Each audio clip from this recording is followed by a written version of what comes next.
Gold, trusted gold buyers. మీరు తాకట్టు పెట్టిన బంగారాన్ని విడిపించి ఈ రోజు ఉన్న మార్కెట్ ధరకు కొనబడను.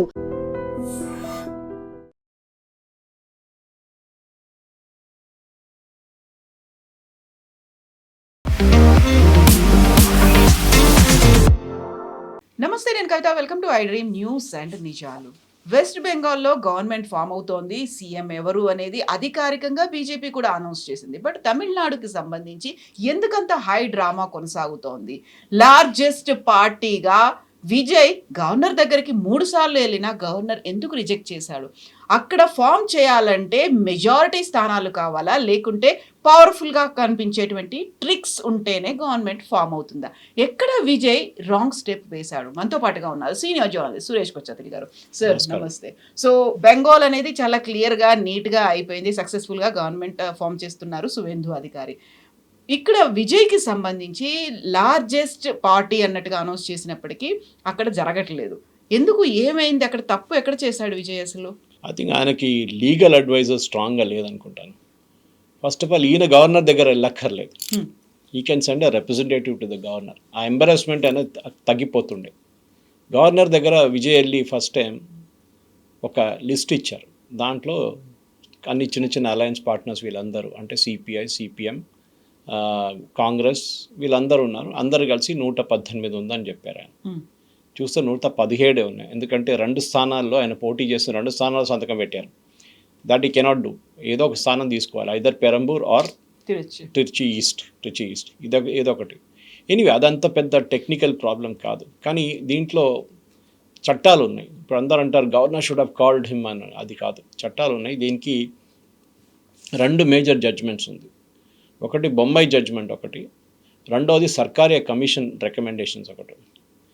ఈ రెండిట్లో కాన్స్టిట్యూషన్ ప్రకారం డిఫైన్ చేసిన కొన్ని చట్టాల మీద సుప్రీంకోర్టు కొన్ని నిర్ణయాలు తీసుకున్నారు బొంబాయి జడ్జ్మెంట్లో. దాని తర్వాత మనకు తెలిసింది బూటా సింగ్ జార్ఖండ్లో కూడా ఇట్లనే ఒక గేమ్ ఆడారు లాస్ట్లో. అక్కడ బీజేపీ మెజారిటీ లార్జెస్ట్ పార్టీ ఉంటే కూడా జేఎంఎంని పిలిచారు గవర్నమెంట్ ఫామ్ చేయడానికి. దాంతో అక్కడ హార్స్ ట్రేడింగ్ జరిగింది. అది మళ్ళీ సుప్రీంకోర్టుకి వెళ్ళింది. లాస్ట్లో బూటా సింగ్ రాజీనామా చేయాల్సి వచ్చింది. ఈ పరిస్థితి ఇట్లనే ఉంటే న్యాచురల్లీ ఏ గవర్నర్ అయినా చాలా కేర్ఫుల్గా ఉంటారు. రేపు విజయ్ని పిలిచారనుకోండి, విజయ్ అసెంబ్లీకి వెళ్తాడు, స్వేరింగ్ అని అంతా అయిపోతుంది. ఎమ్మెల్యేలు అందరూ స్వేరింగ్ ఇన్ చేసుకుంటారు, ప్రమాణ స్వీకారం చేసుకుంటారు ఫస్ట్ ఎమ్మెల్యేలు అందరూ. దాని తర్వాత వాళ్ళు బుక్లో సంతకం పెడతారు. అంతా అయిపోయిన తర్వాత ఓట్ ఆఫ్ కాన్ఫిడెన్స్ వచ్చి ఓడిపోయారు అనుకోండి, ఏం చేస్తారు? ఎంటైర్ ప్రాసెస్ మొత్తం వేస్ట్ అయిపోతుంది. దానికోసం గవర్నర్ని సర్కారీ కమిషన్ అండ్ ఈవెన్ సుప్రీంకోర్టు ఏమన్నా రీజనబుల్ టైం తీసుకోండి. Don't hurry up. Reasonable time తీసుకొని you determine whether this will be a stable government or not. కానీ మీరు రాజ్భవన్లో నిర్ణయం చేయకండి. దట్ ఈస్ రాజ్భవన్లో ఇక్కడ ఎన్టీ రామారావు గారిది ఆ టైంలో రామ్లాల్ గారితో జరిగిన గొడవలో ఎన్టీ రామారావు గారు ఎమ్మెల్యేలు అందరిని తీసుకొని రాజ్భవన్కి వెళ్ళారు. ఇక్కడ హైదరాబాద్ పరేడ్ చేశారు. దాని తర్వాత ఢిల్లీకి తీసుకెళ్లారు. అది కూడా పెద్ద గొడవ అయింది. ఎందుకంటే is that Raj Bhavan the real place for determining? కాదు, ఫ్లోర్ ఆఫ్ ద అసెంబ్లీ అన్నారు. కానీ ఆయన పాపం ఫ్లోర్ ఆఫ్ ద అసెంబ్లీ కూడా వెళ్ళలేదు వీళ్ళు, గవర్నర్ రామ్లాల్. దానికన్నా ముందు డిస్మిస్ చేసి పడేశారు. గవర్నర్ పోస్ట్ మిస్యూజ్ అవుతుందంటే ఎస్. కానీ ఈ కేసులో ఆర్లేకర్ గారు is going by the book అంటారు, అంటే as per the rules. Vijay first తప్పు, ఆయన గవర్నర్కి వెళ్ళి ఈ లిస్ట్ ఇవ్వకూడదు. ఆయన యాక్చువల్లీ ఇవ్వకుండా మంచిగా ఉండేది. ఏమి చేయాలంటే సింపుల్గా వెళ్ళి నా దగ్గర 107 మంది ఉన్నారు, we're the single largest party, we're taking a claim to form the government. అప్పుడు గవర్నర్ అడుగుతారు, మీ దగ్గర మెజారిటీ లేదు కదా, మీరు ఎవరు సపోర్ట్ తీసుకుంటున్నారంటే then give me 3-4 days time, నేను తీసుకొస్తాను మీద లిస్ట్ అని చెప్పి he can take a break from that. అది చేయలేదు. మళ్ళీ నెక్స్ట్ డే తిరిగి వచ్చి ఆయన అస్ట్రాలజర్ చెప్పారంటే ఇవాళ 11 గంటలకు మంచి టైం అని చెప్పారు, మంచి ముహూర్తం ఉంది చేయాలని చెప్పేసి. సో ఇమ్మీడియట్గా ఆయన వెళ్ళి కాంగ్రెస్లో 5 మంది ఉన్నారు, దాంతోపాటు సిపిఐ, సిపిఎం, ఐయుఎంఎల్, విసికే వీళ్ళందరినీ పిలిపించుకున్నారు. తర్వాత తెలిసింది ఏంటంటే ఐయుఎంఎల్ వాళ్ళు స్టాలిన్ దగ్గర కలిశారు. నిన్న సాయంత్రం వెళ్ళి కలిసి మేమైతే సపోర్ట్ ఇవ్వట్లేదు, ఎవరన్నారు అన్నారు. సో సంతకం ఎవరిది ఉంది దాంట్లో? That's the first next question that comes. సంతకం ఎవరిది లేకుంటే మళ్ళీ ఎందుకు సంతకం పెట్టారు అక్కడ? That's a question.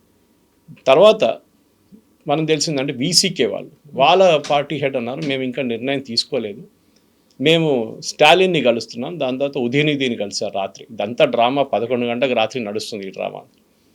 సో అప్పుడు వాళ్ళు కూడా డిసైడ్ చేయలేదు.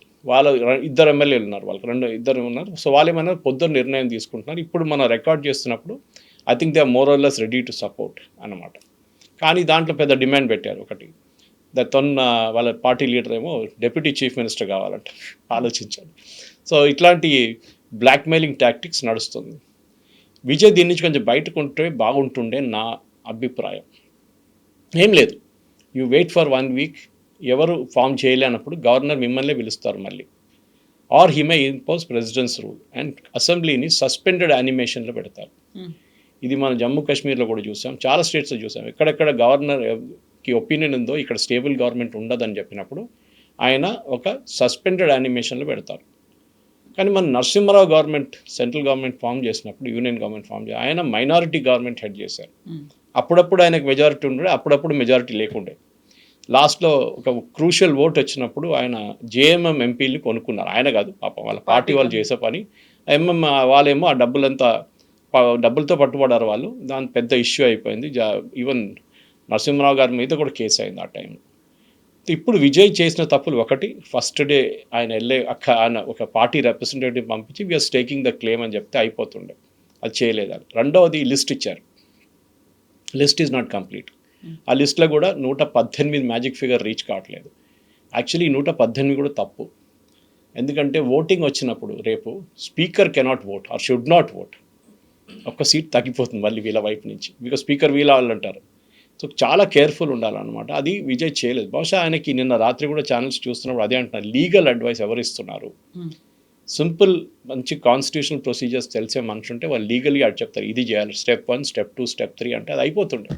అది చేయలేదన్నమాట. సో ఇప్పుడు జరగాల్సినటువంటిదంతా కూడా అనలిస్టులు చెప్తోందో లేకపోతే కాకలు తీరినటువంటి వాళ్ళు చెప్తోందో ద్రవిడ నేతలంతా ఈజీగా యాక్సెప్ట్ చేయరు. ఎందుకంటే వాళ్ళు ఏళ్ల తరబడి దశాబ్దాలుగా గవర్నమెంట్లో ఉన్నారు కాబట్టి.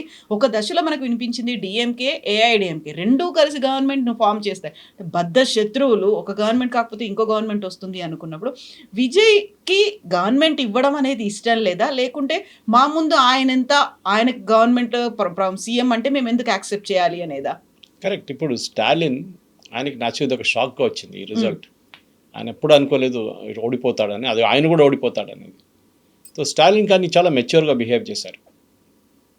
మమతా బెనర్జీలా కాకుండా రాజీనామా చేసి ఈవెన్ ఆయన కాన్స్టిట్యున్సీకి వెళ్ళి ఊరేగింపు తీశాడు. అక్కడ ప్రొసెషన్ వాళ్ళు కూడా ఏడుస్తున్నటువంటి విజువల్స్ కనిపించాయి. So that was very dramatic. తమిళనాడులో పొలిటిక్స్ చాలా డ్రమాటిక్ ఉంటుంది. కానీ స్టాలిన్ కానీ పళనిస్వామి కానీ వీళ్ళిద్దరికీ ఒకటి భయం ఏంటంటే, విజయ్ 5 సంవత్సరాలు ఉంటే రేపు అన్నామలై మళ్ళీ బీజేపీని తీసుకొస్తే ద్రవిడియన్ మూమెంట్ అనేది చాలా వీక్ అయిపోతుంది. మళ్ళీ వీళ్ళకి సెకండ్ ఛాన్స్ దొరకదు. అది చాలా క్లియర్ ఉంది అది. సో దానికోసమే డెస్పరేట్గా వీళ్ళు ఏం చెప్తారు, విజయ్ని సీఎం కాకుండా చూసుకుంటున్నారు, లేకుంటే సస్పెండెడ్ యానిమేషన్ పెట్టడానికి ట్రై చేస్తున్నారు. ఈవెన్ ప్రెసిడెంట్స్ రూల్ ఏదైనా ఒకటే, Stalin is okay with it. పళనిస్వామికి ప్రాబ్లం ఏంటంటే స్టాలిన్ ముఖ్యమంత్రి కాకూడదు. అండ్ స్టాలిన్ కూడా తెలుసు ఆయన వ్యతిరేకంగా ఓటు వచ్చింది ఈసారి. The vote is not against Palaniswami, ADMK కాదు, వాళ్ళు కాదు కదా పరిపాలించారు. స్టాలిన్ గవర్నమెంట్ వదిలేరు, వాళ్ళ గవర్నమెంట్ని రిజెక్ట్ చేశారు ప్రజలు. రిజెక్ట్ చేసినప్పుడు మళ్ళీ మీరు వెళ్ళి నేను ముఖ్యమంత్రి అవుతానంటే ఎవరు యాక్సెప్ట్ చేయరు. అది so better alternative is make Palaniswami as a ముఖ్యమంత్రి క్యాండిడేట్.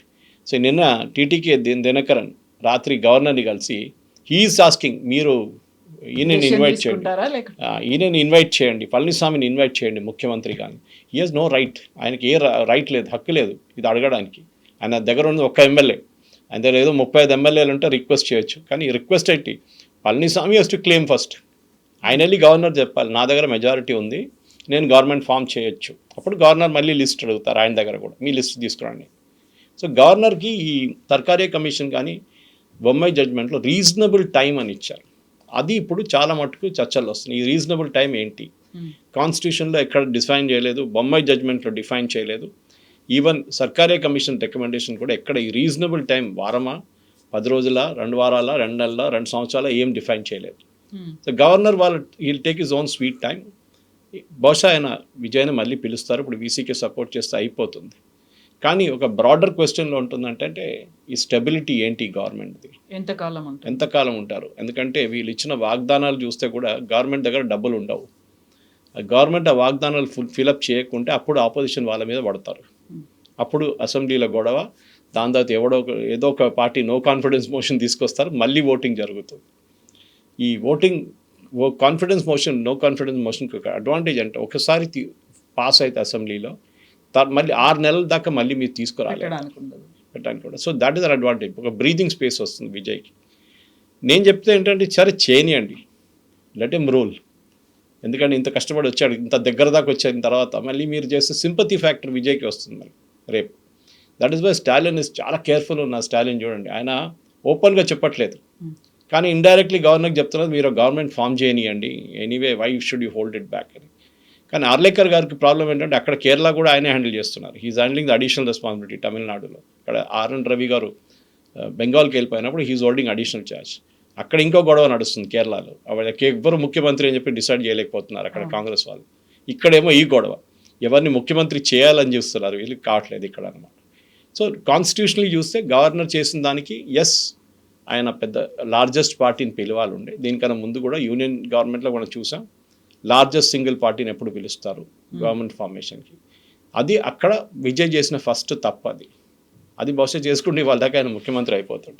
సో గవర్నమెంట్ ఫామ్ కోసమని ఇంత కష్టాలు పడుతున్నప్పుడు యూజువల్గా ఉండేది ఏంటంటే ప్రీపోల్ అలయన్స్ అనేది ఉంటుంది. పోస్ట్ పోల్ అలయన్స్ వల్లే ఇలాంటి ప్రాబ్లమ్స్ వస్తాయి. ప్రీపోల్ అంటే ఆల్రెడీ అడ్జస్ట్మెంట్లు అనేది ఉంటాయి, అండర్స్టాండింగ్ అనేది ఉంటుంది, ఎవరెవరు ఏ పదవుల్లో ఉండాలి, ఎంతమందికి ఆ గవర్నమెంట్లో చోటు ఇవ్వాలి అనేవి ఉంటాయి. ఇప్పుడు ఏంటంటే ఎవరు బెదిరిస్తారో, ఎవరు బ్లాక్మెయిల్ చేస్తారో, ఎవరు విత్డ్రా చేసుకుంటారో తెలియని కండిషన్లో ఇవన్నిటిని మేనేజ్ చేయడం కావచ్చు, వాటికి సంబంధించినటువంటి ఒక నాలెడ్జ్, అవగాహన అనేది, ఒక మెచ్యూర్డ్గా పొలిటీషియన్స్ ఎలా ఆలోచిస్తారో అలా విజయ్కి లేదా ఎక్స్పీరియన్స్? ఆబ్వియస్లీ లేదు. ఆయన సినిమా నుంచి వచ్చింది. అట్లీస్ట్ ఎంజీఆర్ గారు కొన్ని సంవత్సరాలు ఒక అండర్ స్టడీగా పనిచేసిన తర్వాతనే ఆయన పాలిటిక్స్లో వచ్చింది. సో ఆయనకు అడ్వాంటేజ్ ఉంది. అది చూస్తే ఎన్టీ రామారావు గారికి ఎక్స్పీరియన్స్ ఏం లేకుండే, కానీ ఆయన బ్యాక్ చేయడానికి చంద్రబాబు నాయుడులో అంటే చాలామంది ఉన్నారు ఆ టైంలో.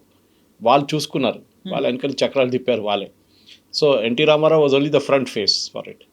ఇక్కడ అది కాదు, విజయ్ అన్ని పని చేస్తున్నాడు, విజయ్ గవర్నర్ దగ్గర వెళ్తున్నాడు, విజయ్ సంతకం తీసుకెళ్తున్నాడు, విజయ్ స్టేక్ క్లెయిమ్ చేస్తున్నాడు. అది కాకుండా మీరు చాలా మెచ్యూర్గా కొంతమంది సీనియర్ పొలిటికల్ లీడర్, అది ప్రాబ్లం, వాళ్ళ పార్టీలో ఒకటే సీనియర్ పొలిటికల్ లీడర్ ఉన్నారు, సెంగోటియన్. ఆయనకు 10 సార్లు ఎమ్మెల్యేగా పోటీ చేసి గెలిచిన మనిషి, చాలా ఎక్స్పీరియన్స్డ్. ఆయన ఫస్ట్ డే, నేను మన టైమ్స్ ఆఫ్ ఇండియాలో కూడా ఆర్టికల్ వచ్చింది, ఆయన చెప్పారంట విజయ్ దగ్గర, మీరు కాంగ్రెస్ సపోర్ట్ ఇప్పుడు తీసుకోకండి, వాళ్ళు ఆఫర్ చేస్తారు, మీరు ఓకే అని చెప్పేసి అంతే, మీరు వాళ్ళ సంతకం తీసుకోకండి, మీరు directly go and take a claim అని చెప్పారంట సెంగోటియన్. అది ఈయన వినలేదు. కాంగ్రెస్ వాళ్ళు అన్నారు అట్లా కాదు వీ షుడ్ గో టుగెదర్ అని మీరు చెప్పారు. చూడండి, చాలా క్రూషల్ ఇది.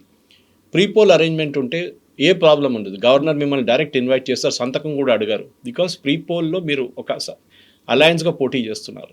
చాలా సందర్భాలు ఉన్నాయి అట్లాంటిది. ప్రీపోల్ అలయన్స్లో పార్టీలు గవర్నమెంట్ ఫామ్ చేశారు. కానీ ఇప్పుడు మీరు కేరళ తీసుకోండి, కేరళలో ఎవరికి మెజారిటీ ఉంది? కాంగ్రెస్కి లేదు, ఐయుఎంఎల్కి లేదు, ఎవరికి లేదు, యూడిఎఫ్కి ఉంది. యూడిఎఫ్ అంటే దే ఆర్ అలయన్స్ అనమాట. ఇక్కడ కూడా వీళ్ళు సెక్యులర్ ఫ్రంట్ అని కాంగ్రెస్, డిఎంకే వీళ్ళందరూ ఒక సెక్యులర్ ఫ్రంట్ ఫామ్ చేశారు, సిపిఎం. మీరు అది ఫామ్ చేసి మీలో వాళ్ళ పేరు మీద ఓటు తీసుకున్నారు. ఇప్పుడు అదే స్టాలిన్ అంటున్నారు, ఈ కాంగ్రెస్కి 5 సీట్లు ఎక్కడ వస్తుండే, వాళ్ళు ఒంటరి వాళ్ళే పోటీ చేస్తే 1 సీటు కూడా రాదు వాళ్ళకి, మా స్ట్రెంగ్త్ మీద వాళ్ళు గెలిచారు, సిపిఎం అంతే, వాళ్ళు కూడా 1 సీటు కూడా రాదు ఇక్కడ. ఇదంతా అయిన తర్వాత మమ్మల్ని వెనక నుంచి పోటీ చేసి వీళ్ళు వెళ్ళారు ముందు, బ్యాక్ స్టాబర్స్ అని దానికోసం కాంగ్రెస్ని పిలుస్తున్నారు డిఎంకే. సో కరెక్ట్, అది మీరు ఒకసారి అలయన్స్లో పోటీ చేసిన తర్వాత ఆ అలయన్సే మీరు ఫామ్ చేయాలి గవర్నమెంట్. కానీ అది కాకుండా వితౌట్ ఈవెన్ వెయిటింగ్, ఒక్కరోజు కూడా వెయిట్ చేయకుండా ఇమ్మీడియట్ జంప్ చేసేసారు. రాహుల్ గాంధీ టికెట్ కూడా బుక్ చేసుకున్నారు ఇవాళ పొద్దున్న రావడానికి చెన్నైకి. ఆ అర్జెన్సీ ఏంటని అర్థం కావట్లేదు. వీళ్ళకి భయం ఉంది, ఏదో ఒక భయం ఉంది. నిన్న ఎవరో నా దగ్గర అడిగారు ఒక ఛానల్లో, ఏఐడిఎంకే స్ప్లిట్ అయిపోతుంది కదా అన్నారు. నేను చెప్పాను, ఏఐడిఎంకే దగ్గర 46 ఎంతో ఉన్నారు ఎమ్మెల్యేలు. స్ప్లిట్ కావాలంటే 2/3 మెజారిటీ కావాలి, విచ్ ఇస్ ఇంపాసిబుల్. అంతమంది స్ప్లిట్ కారు పార్టీ నుంచి. అదే టైంలో డిఎంకే కూడా స్ప్లిట్ కారు. విజయ్ పార్టీ ఇంకా స్ప్లిటింగ్ ఛాన్సెస్ లేవు, బికాజ్ వాళ్ళు 2/3 అనగానే ఆల్మోస్ట్ 80 దగ్గర వచ్చేస్తుంది. వాళ్ళు ఎట్లా స్ప్లిట్ అవుతారు? They cannot split. అట్లాంటి పరిస్థితుల్లో ఇప్పుడు ఒక సస్పెన్స్ లాగా ఉంది సినిమా లాగా, ఏం జరుగుతుందో తెలియదు. జరిగితే కూడా జరుగుతుంది. ఎస్, విజయ్ ముఖ్యమంత్రి అవుతారో నాకు లైఫ్ లాంగ్ అంబిషన్, ఆయనది ఒక రియాలిటీగా మారిపోతుంది. కానీ ఇంకా ముందుకెళ్తూ ఏం చేస్తారు ప్రతి దాని మీద ఇప్పటి నుంచి.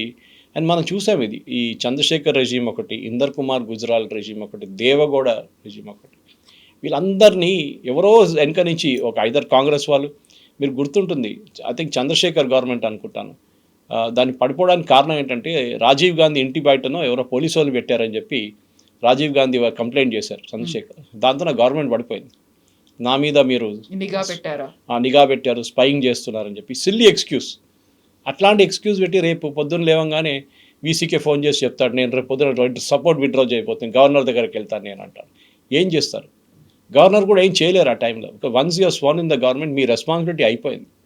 అన్లెస్ మేజర్ క్రైసిస్గా పార్టీ స్ప్లిట్ అయిందో ఏదని అంటే then it's a different thing. కానీ గవర్నర్ డైలీ ఇంటర్ఫియర్ చేయలేరు. ఆయన ఒక కాన్స్టిట్యూషనల్ హెడ్ అంతే. కానీ ఇప్పుడు చూడండి, ఇప్పుడు తమాషాదే మొదలైంది. అండ్ హిస్టరీ ఉంది దీంట్లో, ఇప్పుడు కాదు, చాలా సందర్భాల్లో యూనియన్ గవర్నమెంట్లో, ఎస్పెషల్లీ స్టేట్ గవర్నమెంట్ పక్కన పెట్టచ్చు, ఇట్లాంటి స్ప్లిట్స్ జరిగిన తర్వాత బ్లాక్మెయిలింగ్ జరిగింది, గవర్నమెంట్ పడిపోయింది, చాలా సందర్భాలు ఉన్నాయి అట్లాంటి. సో ఇప్పుడు విజయ్ ఏం చేస్తాడు? చాలా హడావిడిగా అయితే జననాయకన్ సినిమాతో పోలుస్తున్నారు. ఇప్పుడు జననాయకన్ చాలా ప్రెస్టీజియస్గా తీసుకున్నారు, రిలీజ్ చేయాలనుకున్నారు, బట్ అక్కడ సెన్సార్ సర్టిఫికేట్ రాలేదు.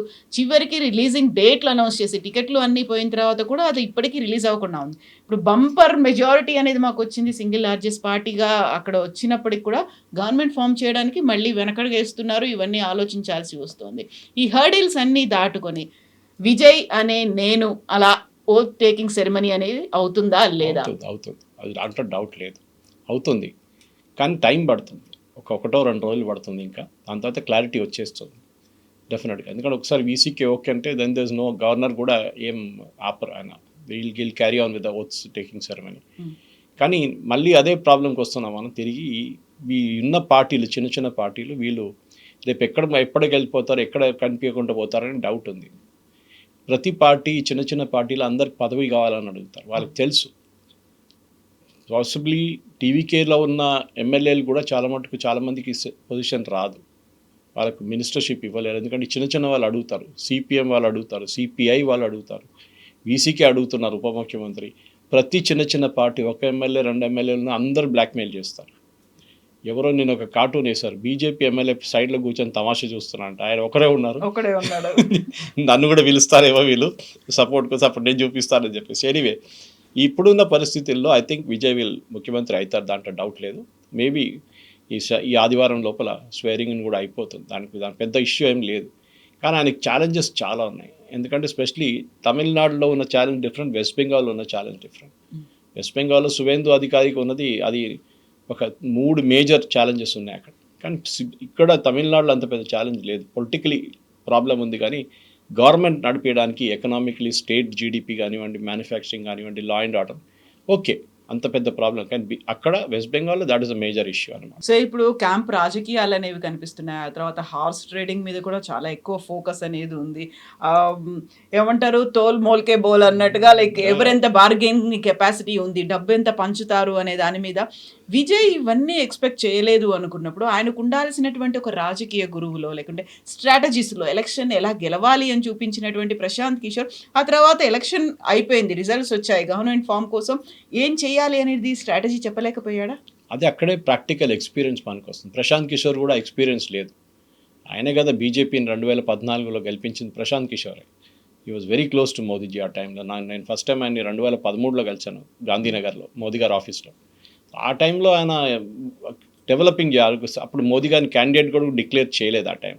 వీళ్ళందరూ ఒక సిటిజన్స్ ఫర్ అకౌంటబుల్ గవర్నెన్స్ అని చెప్పి సిఏజీ అని చెప్పి గ్రూప్ ఫామ్ చేశారు. గ్రూప్ అందరు ఎన్ఆర్ఐస్, మోస్ట్ ఆఫ్ దమ్, బయట నుంచి వచ్చిన స్ట్రాటజిస్ట్, డాయిష్ బ్యాంక్ కానివ్వండి, సిటీ బ్యాంక్ కానివ్వండి, కోక్లో పనిచేస్తారు, అందరూ వచ్చారు. మేనేజర్స్, పెద్ద వాళ్ళు, సీనియర్ వైస్ ప్రెసిడెంట్ లెవెల్ వాళ్ళు వచ్చి భారతదేశంలో ఉన్న రాజకీయం మార్చుతానని వచ్చారు వాళ్ళు. కానీ వాళ్ళకి ప్రాబ్లం ఏముండే అంటే వాళ్ళ స్ట్రాటజీలో చాలా బాగా చేస్తారు. చాయ్ పే చర్చ అని ఒక కాన్సెప్ట్ కూడా ఎందుకు వచ్చిందంటే, ఒకరోజు మణిశంకర్ అయ్యర్ గారు అక్కడ ఏఐసిసి టాల్కటోరా స్టేడియంలో మీటింగ్ జరుగుతున్నప్పుడు మీడియాతో చెప్పారు, ఇక్కడ మోదీ గారు ఎప్పుడు ప్రధానమంత్రి గారు, ఆయన ఇక్కడ వచ్చి కావాలంటే ఛాయ్ అమ్ముకోవచ్చు అని చెప్పి, మేము కావాలంటే ఒక స్టాల్ ఇస్తాం ఆయనకని చెప్పారు. ఇమీడియట్గా వీళ్ళు పికప్ చేసుకొని దాన్ని చాయ్ పే చర్చ అనే కాన్సెప్ట్ చేసేసారు. దాంట్లో వీళ్ళ ప్రశాంత్ కిషోర్ కానీ ఇట్లాంటి ఐపాక్ లాంటి టీమ్స్ చాలా స్ట్రాంగ్గా ఉంటారు. కానీ ప్రాక్టికల్గా పొలిటికల్గా ఆలోచించడానికి వాళ్ళకి ఇట్లాంటి గవర్నర్కి ఎట్లా వెళ్ళాలి, గవర్నర్ దగ్గర ఎవరు వెళ్ళాలి, గవర్నర్ దగ్గర స్టేక్ ఎట్లా క్లెయిమ్ చేయాలి, దానికి సంతకాలు ఎట్లా ఉంటుంది, మీరు ఎవరో సంతకాలు ఫోర్స్ చేస్తే రేపు గవర్నర్ ప్రాబ్లంలో అయిపోతారు రేపు, సో మీరు కూడా ప్రాబ్లంలో అయిపోతారు, మీ మీద ఫార్జరీ కేసు వస్తుంది. ఇదంతా చాలా కాంప్లికేషన్స్ ఉన్నాయి. క్లీన్ మెజారిటీ లైక్ కేరళ కానివ్వండి, వెస్ట్ బెంగాల్ కానివ్వండి, ఈవెన్ పుదుచ్చేరి, ఆర్ అస్సాం, అక్కడ ఏ ప్రాబ్లం లేదు, ఎందుకంటే నీట్ మెజారిటీ వచ్చేసింది వాళ్ళకి. కానీ ప్రాబ్లం ఎక్కడ వచ్చిందంటే తమిళనాడులో ఈ ఇన్ఎక్స్పీరియన్స్తోనే విజయ్ని అడ్వైస్ చేయడానికి ఎవరు లేరు అనుకుంటాను. ఉన్నవాళ్ళు ఉంటే కూడా వాళ్ళు కరెక్ట్గా అడ్వైస్ చేయట్లేదు. దాంతోనే ఈ సిరీస్ ఆఫ్ మిస్టెప్స్ జరిగింది ఆయనకి అన్నమాట. సో ఇప్పుడు కాంగ్రెస్ కనుక విజయ్కి మద్దతు ఇస్తే నేషనల్ వైడ్గా ఉన్నటువంటి ఇండీ కూటమి ఉంది, దాంట్లోంచి నేను బయటకు వచ్చేస్తాను అని స్టాలిన్ థ్రెటన్ చేశాడు అనేది, అక్కడ కూడా క్రాక్స్ వస్తున్నాయి. కాబట్టి చాలా ఆచితూచి అడుగు వేయాలి అనేది, చాలా బ్యాలెన్స్డ్గా ఉండాలి, స్ట్రాటజీతో ఉండాలి. ఇక్కడ కావాల్సింది మెజారిటీ అనేది కాదు, కావాల్సింది ట్రిక్స్ అనేది, ఒక సీట్లు ఎన్ని వచ్చాయి అనేది కాదు, ఎలాంటి ట్రిక్ ప్లే చేశాడు, ఎలా లాజికల్గా ఆలోచించాడు, ఎలా అనాలిసిస్ చేయగలిగారు అనేది. సో ఇప్పుడు స్టాలిన్ తీసుకుంటుంది ప్రాపర్గా కరెక్ట్ డెసిషన్ అంటారా ఎన్డీఏ కూటమి నుంచి బయటికి రావడం? వచ్చేస్తారు వాటి ఆల్రెడీ కనిమొళి లోక్సభ స్పీకర్కి రైటింగ్ ఇచ్చేస్తారు. నేను కాంగ్రెస్ వైపు మేము కూర్చుంటాం కదా, ఆ బెంచ్లో ఆపోజిషన్ బెంచ్ మార్చేసాను నన్ను అక్కడ. That is the big indication. డెఫినెట్గా ఇండి కూటమి నుంచి బయటకు వస్తే దాంట్లో కూడా డౌట్ లేదు. ఎందుకంటే ఇప్పుడు ఇండి కూటమి లేదు కదా. యాక్చువల్ టెక్నికలీ రాహుల్ గాంధీని ఫస్ట్ పర్సన్ ప్రధానమంత్రి చేయాలని చెప్పిన మనిషి స్టాలిన్. యాక్చువల్ ఆయన్నే ఈయన వెనక నుంచి పొడిచేసి వెళ్ళిపోయాడు. 27 సంవత్సరాల నుంచి ఉన్న పొత్తు ఇది ఓవర్ నైట్ రాహుల్ గాంధీ మార్చేశాడు. దాంతో ఏం జరుగుతుందంటే ఎవరైనా రేపు కాంగ్రెస్తో పొత్తు పెట్టుకున్నా వాళ్ళకి డౌట్ వస్తుంది, వీళ్ళు మాతో ఉంటారా లేదా అనేది. అట్ నేషనల్ లెవెల్ ఆలోచించండి. రేపు ఒక సెంట్రల్ గవర్నమెంట్లో ఒక ఆపర్చునిటీ వస్తే అలయన్స్ పార్ట్నర్గా మేము పోటీ చేసి ఒక ప్రీపోల్ అలయన్స్కి వెళ్తామంటే అందరూ బ్యాక్అవుట్ అయిపోతారు, ఇంక్లూడింగ్ సమాజ్వాదీ పార్టీ. వాళ్ళకు కూడా రేపు డౌట్ వస్తుంది, రేపు ఎక్కడైనా ఈ మార్పులు అక్కడిక్కడ వచ్చేస్తే వీళ్ళు వాళ్ళతో వెళ్ళిపోతారా మాతో వస్తారని డౌట్ ఉంది. లక్కలీ ఉత్తరప్రదేశ్లో ఆ ప్రాబ్లం లేదు. ఉత్తరప్రదేశ్లో ఉన్నది 3 పార్టీలే బేసిక్లీ. దాంట్లో బహుజన్ సమాజ్ పార్టీ పోయింది మొత్తం, మాయావతి ఈస్ టోటలీ అవుట్. ఉన్నది వీళ్ళిద్దరే, SP Congress alliance and BJP. కానీ ఇప్పుడు 2027 రాబోయే ఎలక్షన్లో ఈ క్వశ్చన్ బయటకు వస్తుంది, ఇది ఎందుకు ఎవరు ఈ పొత్తు పెట్టుకుంటారా లేదా, లేకుంటే పొత్తు ఉంటుందా పోతారని ఏం క్లారిఫికేషన్ లేదు ఇప్పుడు దానికి.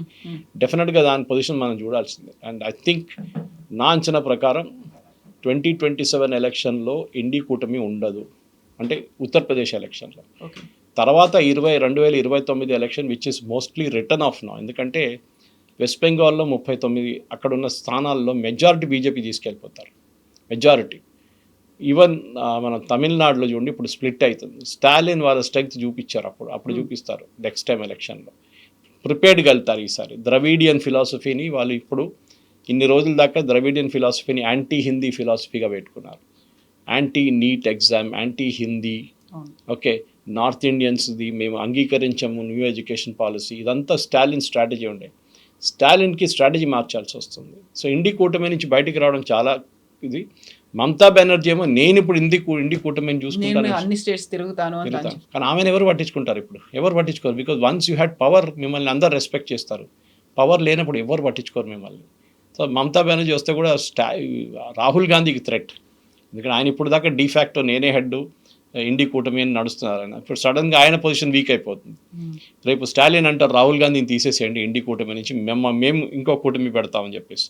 అది ఇంకా డేంజరస్. సౌత్లో మేము ఇంకా టైప్ పెట్టుకుంటాం, రాహుల్ గాంధీ అక్కర్లేదు, కాంగ్రెస్ అక్కర్లేదు.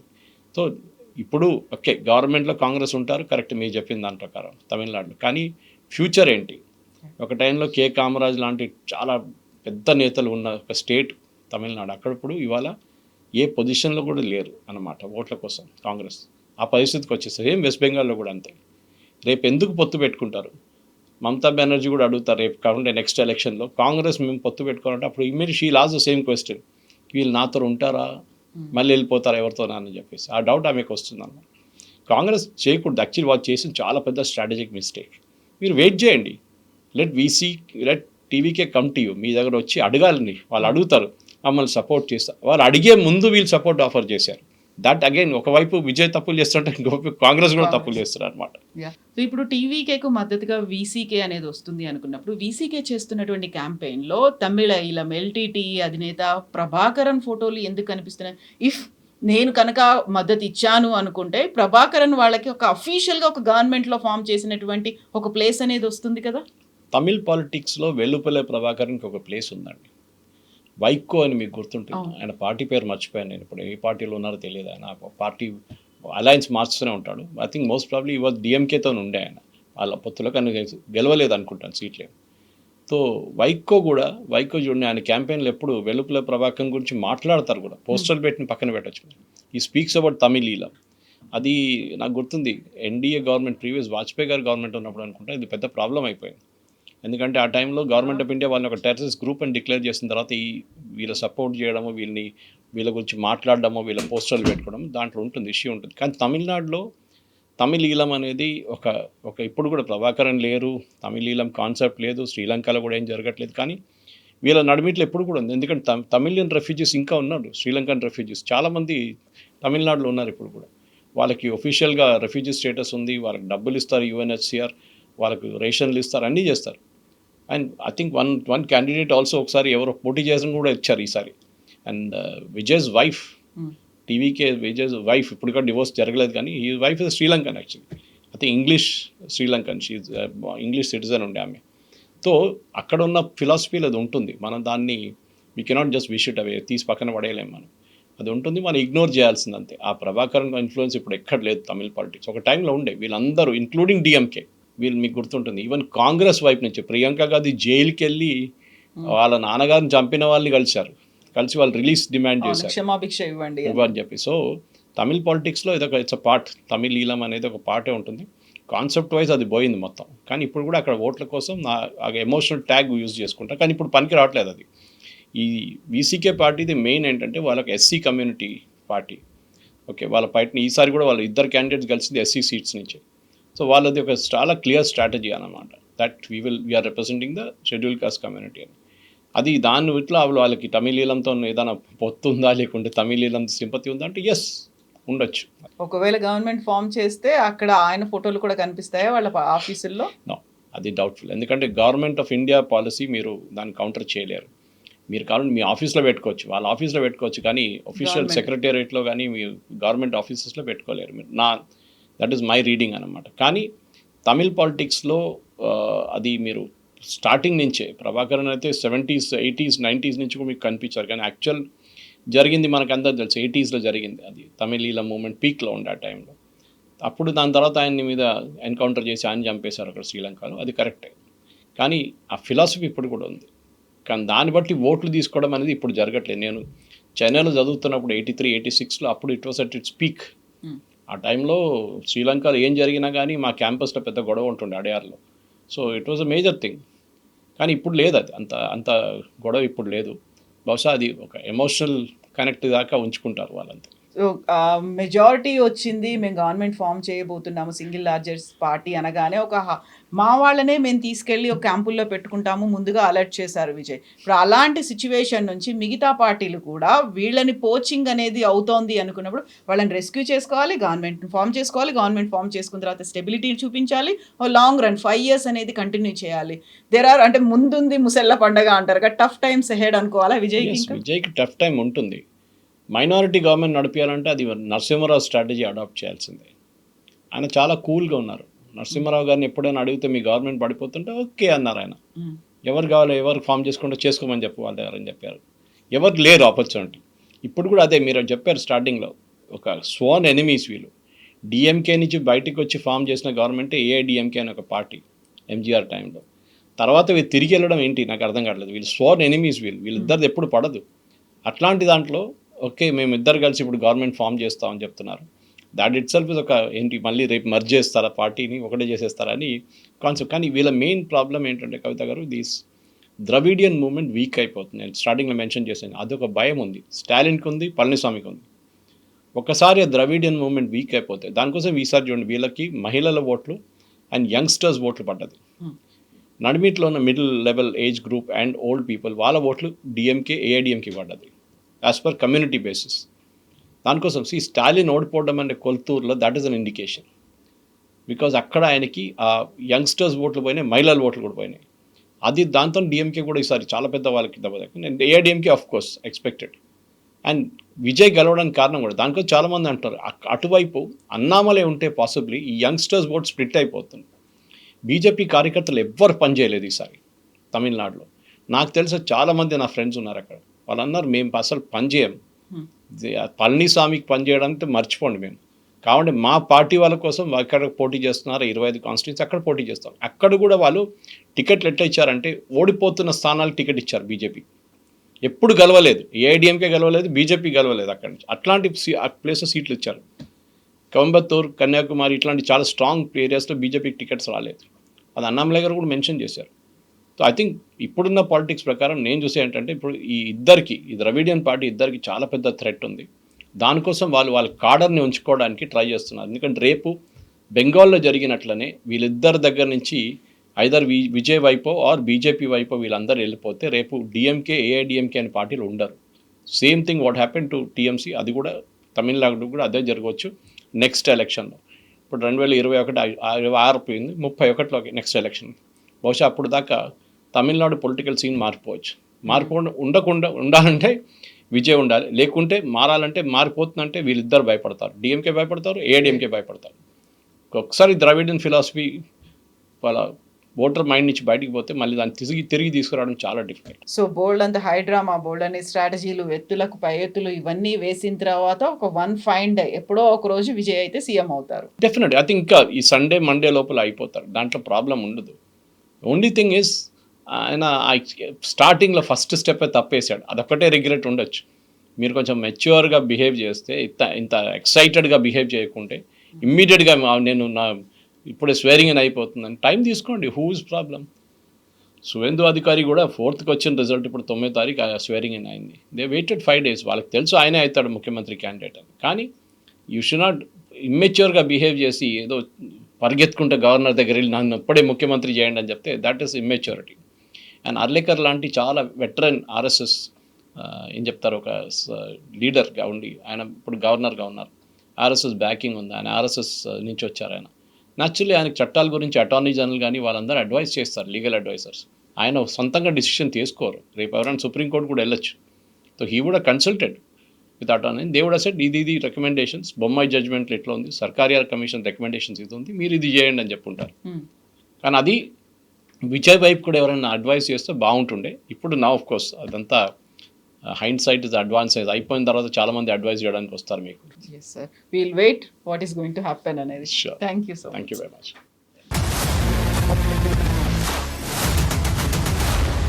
iDreams, this police diaries is something very, very valuable towards that.